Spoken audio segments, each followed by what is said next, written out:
Bonjour mes amis, mon nom c'est Solange Thibodeau, alias Solange Bonheur, et je suis l'auteur du livre de la COVID-19 à la dictature mondiale. J'espère que vous avez passé une agréable fin de semaine. On se retrouve aujourd'hui, lundi, le 24 août 2026, pour continuer la lecture de mon livre. Je vous laissais vendredi en vous disant ceci: choisir d'être stérile ne va pas dans le sens de la vie, et tout ce qui ne va pas dans le sens de la vie conduit à la souffrance. De la banalisation de l'homosexualité, on passe à la banalisation du changement de sexe, comme l'explique le psychologue de la vidéo précédente. De la banalisation du changement de sexe, on s'achemine aussi vers la banalisation de la pédophilie. Si l'on considère qu'un enfant de 10 ans est assez mature pour changer de sexe, comment justifier qu'il ne serait pas assez mature pour choisir de vivre des relations sexuelles avec des adultes? Hein?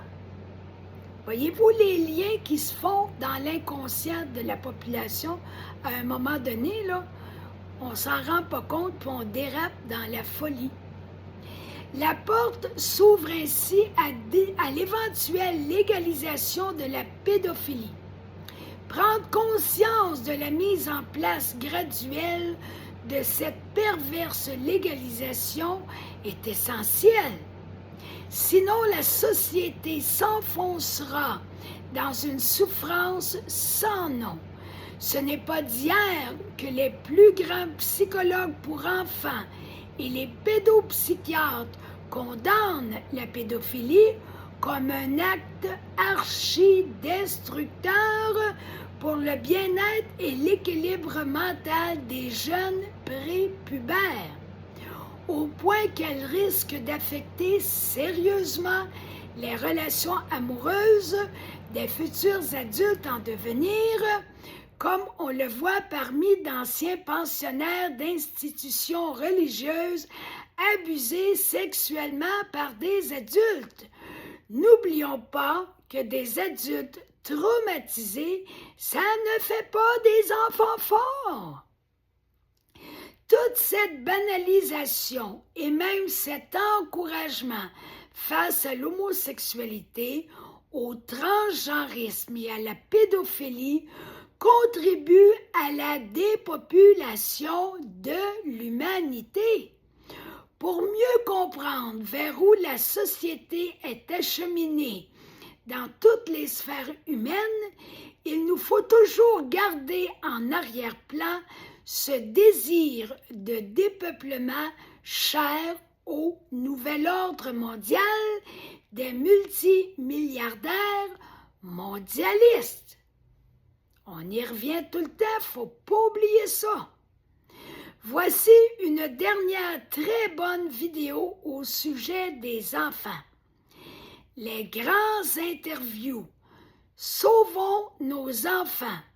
Ariane Bira, Virginie de Arojo-Rekia et Sylvain Laforêt.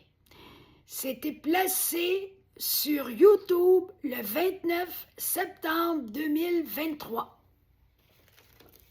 Maintenant, je vous amène un autre texte qui fait partie des variations sur le même thème, la béatitude de la justice au milieu de la crise COVID. Quelle fascination que de découvrir les secrets du bonheur auprès du cœur de Jésus. Dans l'Évangile de Saint Matthieu, le Christ nous initie à un état d'esprit et de cœur bien particulier. Il possède le pouvoir de nous libérer de nos émotions douloureuses, des troubles qui nous tourmentent de l'intérieur. Cet ensemble de pensées sages et élevées dans la parole de Dieu se nomme les béatitudes. Il y a aussi l'allégresse, le contentement, l'euphorie, l'extase, la joie et le ravissement comme synonyme pour décrire le mot béatitude. Le Christ nous enseigne ces 8 pensées de sagesse. Elles guident le cœur humain sur les chemins de la paix et de la joie véritable. La dernière, et non la moindre, se rapporte à la justice. En tant que telle, la justice demeure un enjeu central dans ce qui colore la crise COVID. Elle concerne évidemment ce qui est juste, vrai, authentique, fidèle à la vérité, ajusté à la réalité. Cette justice s'associe d'ailleurs à merveille à l'identité profonde du Christ qui disait de lui-même « Je suis le chemin, la vérité et la vie ». C'est dans l'Évangile de Saint Jean au chapitre 14, verset 16a. La notion de justice demeure toujours proche parente de la vérité. Voilà que Jésus console les amoureux de la justice en ce temps où le mensonge et la corruption font loi partout sur la planète en lien à la COVID et au nouveau désordre mondial. En effet, il y a plus de 2000 ans, Jésus proclamait « Heureux ceux et celles qui sont persécutés pour la justice, car le royaume des cieux leur appartient. » C'est dans l'Évangile de Saint Matthieu au chapitre 5, verset 10. Plus que jamais, cette béatitude s'applique aux personnes qui s'accrochent de toute leur force à la justice, qu'importe les conséquences. Que ce soit des sommités mondiales en médecine, des lanceurs d'alerte, d'honnêtes professionnels des lois civiles ou de simples citoyens ou croyants intensément engagés en faveur de la justice.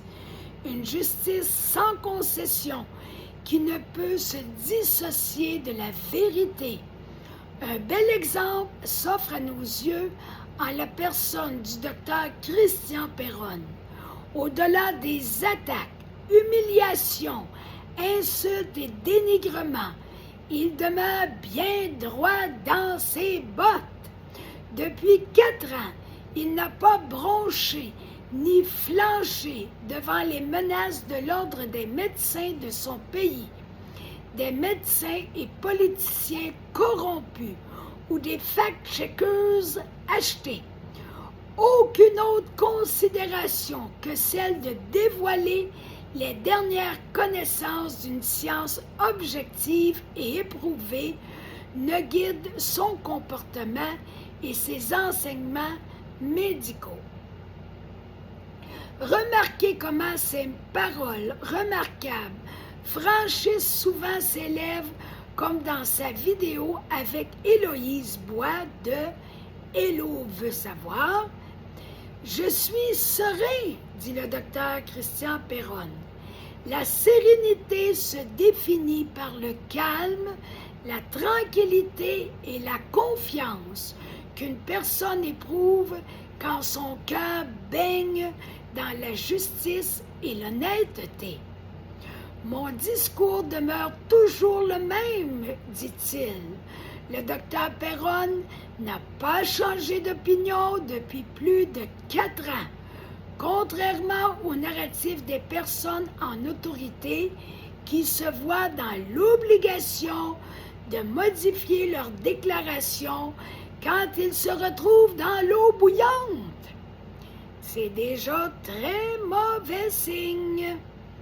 Vidéo directe avec professeur Christian Perron s'est émis sur YouTube le 31 octobre 2023.